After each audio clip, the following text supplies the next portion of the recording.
Greetings and welcome to In-Depth. I'm Dike Rostant. Ayinka Nurse-Carrington is now the manager of the Student Support Services Division at the Ministry of Education after there has not been one for some time, and there are so many challenges facing our construct of education here. Now she joins us to give an idea of the hierarchy of tasks she is focusing on, as well as positive points that may sometimes not be noticed, which are brought about by the work of the division.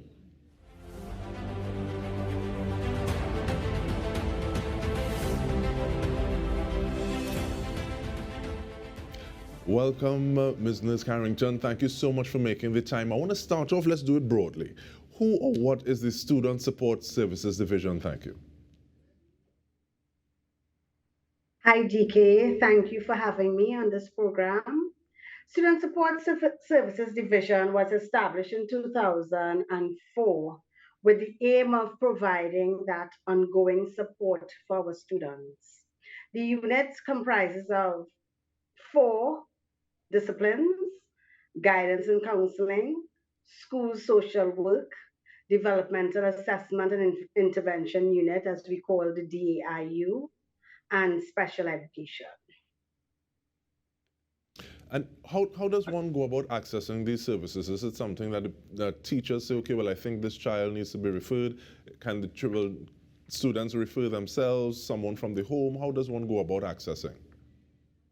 We do have a referral process. It starts with the school because it's from there we get the solutions. So the parents can then go out and fill out the referral form and all the necessary reports that will go along with filling out that form, which can be the academic reports, the behavioral reports. Then this particular form also will have the different strategies that teachers may have tried to use with the students prior to getting to the point of referral. When this referral form comes up, it goes to what you call the MDT, or the multidisciplinary team. And this particular team meets every Wednesday to deliberate on cases. The case is then reviewed in the presence of the 4 disciplines that I identified.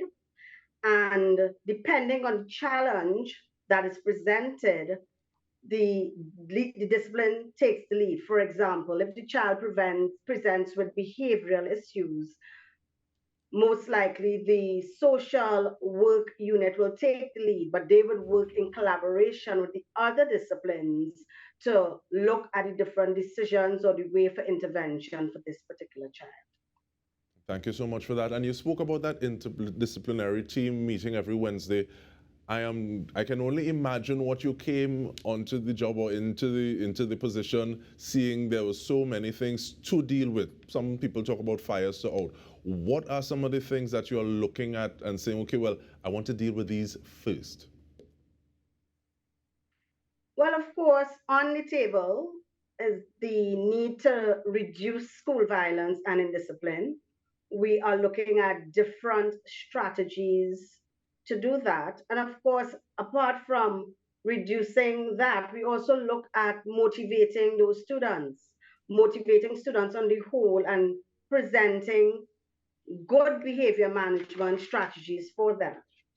So, for some of the programs we have looked at in the past and moving forward, we have partnered with the community policing because we had an inter-ministerial committee comprising of the Ministry of Youth and Development, the Office of the Prime Minister and Gender Affairs, Ministry of Sport and Community Development, Ministry of National Security, the Ministry of Social Development and Family Services. And this interministerial committee came together and they were asked to look at the data from the 26 schools of focus and make different recommendations. And some of the recommendations that we have implemented so far would be to have increased presence of community policing in our schools, inside the school and outside of the schools. We have also worked with them with the police youth clubs. We have also had the revised discipline matrix. And the goal of that matrix is to help to identify the need of our vulnerable students and to promote positive behavior management. As we go along, we are still expanding and we want to look at adopting a more restorative approach in our schools by introducing restorative practices to assist in that repairing the harm and building relationships with our students, parents, schools, and our communities. And one of the reasons I ask is because there have been reports of student cases for assessment or backlogs of those cases, backlog for student aids. From where you sit, what is the main challenge and how are you working or how is the unit working to address it? Yes, Dike. We've had that with the student aids. We recognize that we do have a problem where that is concerned. However, we have student aids on the establishment, and our demand for student aids, they grow daily. So what is happening is that to address that, we have partnered with the Ministry of Labor and their OJT program to provide student aids. And these aids are trained by the special ed unit. They go through a period of training so that they can facilitate. So that's what we are doing at the moment in terms of our aids. And how big is the reach? And I ask, how big is the reach of the division? Because yes, there would be those 26 schools of focus that you may be putting a little more energy into at this point in time. But I really like the fact that you're talking about partnerships. But if someone or school outside of those 26 areas says that we have a need, how is it that they get onto you? Is it that you're able to deal with them immediately? What is that process like? The reach at this point is that the service is provided to the government and government assisted schools. That's both the primary and the secondary schools at this time. All right, well, we continue the conversation after we take a short break. We are speaking with the Manager of Student Support Services, Ministry of Education, Ayinka Nurse-Carrington. Stay with us. We'll return with more.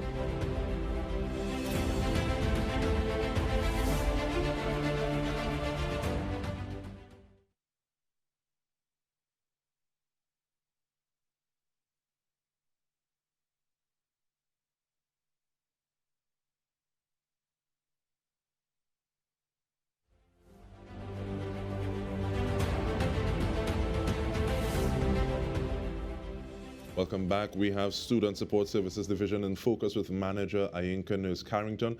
And parents, they are crucial to the work that you are doing. But if a parent is concerned about their child's development, or they think that they're having a problem at school, what is the first port of call? The first port of call is to inform the school. Let the school know that they're having this issue. Liaise with the deans, the vice principal, the teacher, the form teacher, and they will then move through the referral process to get onto the Student Support Services Division. And looking at the fact that it seems as though there's a focus on partnership. If someone is saying, okay, well, our organization, this is something that we want to lend a hand with. We've already gone through so that members who are part of the organization or leaders in the organization have even things like the TTPS Certificate of Good Character that is something that's institutionalized. What are some of those other things that you're looking forward to say, yes, we can have a synergistic sort of efforts with this grouping? Well, we have just recently, we have partnered with, we just had our health fair with UNICEF. So we partner with those organizations. We get a lot of requests for persons to come on board and help. But of course, we have to vet and ensure that the information that they want to help and assist with is the type of information that we want to share with our children. So we get a lot of calls for partnership. Some of them we are able to encourage, and depending on the vetting process, we, through the ministry, we'll be able to decide if we can use those partnerships or not. But we do have partnerships going Okay, on. and one of the reasons I ask is that as soon as you talk about community policing and you hear the community youth groups, I'm also thinking about scouts, so Cub Scouts or normal scouts, but Girl Guides. so, and as well as Girl Guides. We just passed the October, which will be the month of for Girl Guides, but I think we're also seeing more and more, thanks to social media, a topic that you would have raised a little earlier in the conversation. So there's serious issues of indiscipline in schools, the issues of violence, and I know that the minister would have spoken to several initiatives, some that you spoke about in terms of like closer ties with the TTPS, and there's that interministerial committee. But is it a matter of, or what is the division's role in helping to facilitate this process of mitigating, dealing with it, and just having better outcomes? Well, the division's role is integral in this aspect of the development because our focus is ensuring that we get the best for our children, holistic development for the children. We encourage the partnerships. We assist with the supporting through the counseling, the information sessions given. We have a very good parenting and education program at the moment carried on through our social work unit. So we are bringing the students, the parents, and the community together with the school so that we are able to see the issues that are happening and try to address these issues. So that is the role the division plays. We bring together the school, parents, the community, and the students in this restoring the harm that was caused through this violence and indiscipline. And I'm very glad that you used the word restoring because you spoke about restorative practices before. What might some of those be? I know that, yes, you're basically very new to the position, and not every Rome wasn't built in a day. But in terms of moving forward, what are some of those practices that you want to see instituted and be a bigger part of what is taking place, as opposed to just saying, okay, well, there's a presence of the TTPS community police or otherwise. Restorative practices, what might they look like? In our move to that type of repairing the harm in our schools, we would like to see some things like peer mediation groups, restorative circles where students are allowed to speak and share their feelings. We would want to see effective statements where students are using the I messages to really let persons know how they feel. We would have restorative conferences with the family and our community stakeholders to address some of the harms that have been caused in the schools. So basically, we are also bringing together that measure of accountability. The student now has to account for their actions and recognize that their behavior has not only harmed the persons or the victims, but they also cause harm to that community. So with that recognition, it is the hope and the goal of the ministry that students, parents, administrators, and all who the stakeholders would participate and work towards restoring and rebuilding those values in our schools and in our communities.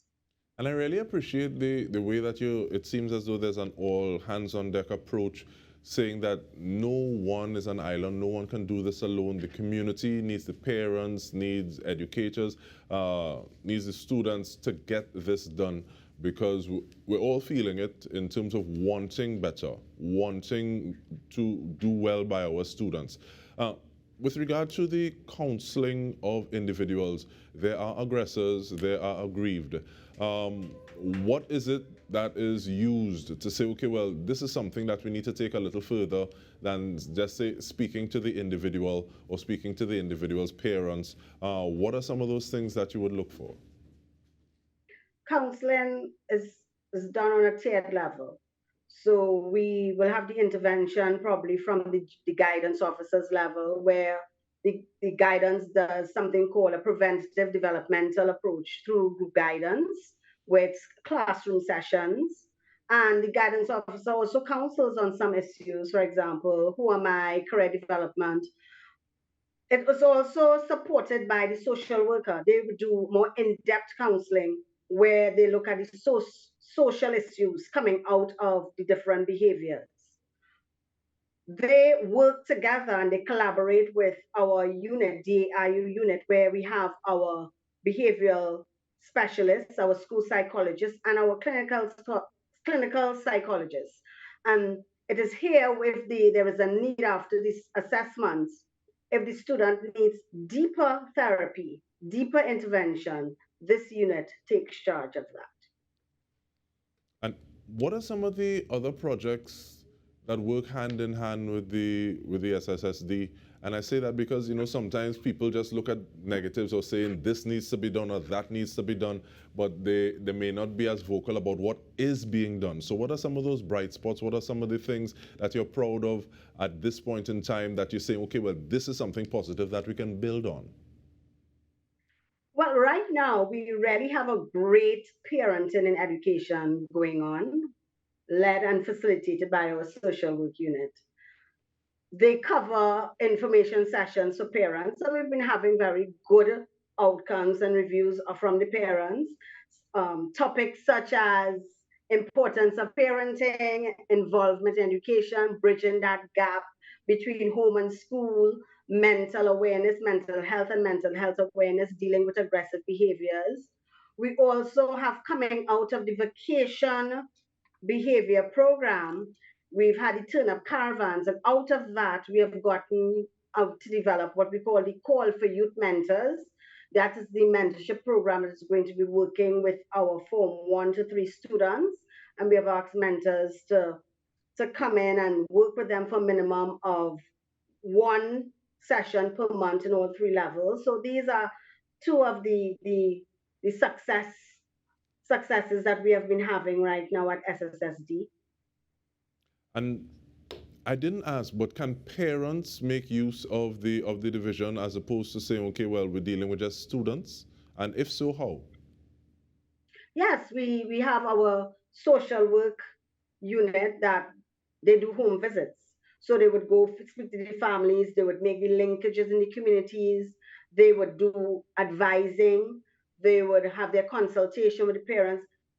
Even with the guidance officers and guidance counselors have consultations with the parents. So the parents are an integral part of the students' development and they are brought in. So it's not just the students, but we look at the student, the school, the parents, and the community. They will make up the holistic development of that child.